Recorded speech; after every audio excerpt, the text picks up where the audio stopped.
Hello viewers, welcome to our channel STT Money. Today we are going to learn about servo and joystick interfacing with ESP-32 on IoT development KIT-2. This product is available in www.sttmoney.com App Store and Play Store. Take a development board, place ESP-32 board on it. Connect the power jacks. Take a joystick. Connect the joystick pins to development board. Connect the VY pin of development board to D35 pin of ESP32 board. Connect the VX pin of development board to D34 pin of ESP32 board. Take a servo motor.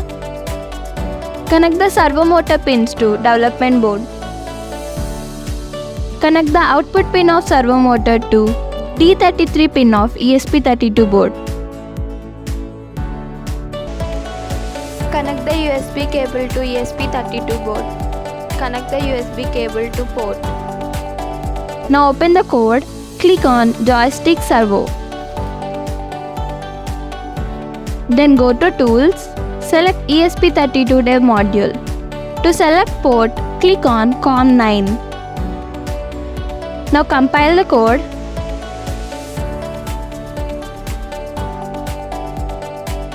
Upload the code.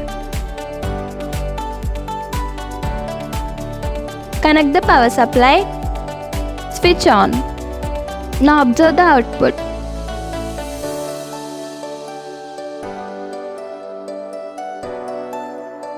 Thank you for watching. Please do like, share and subscribe to our channel.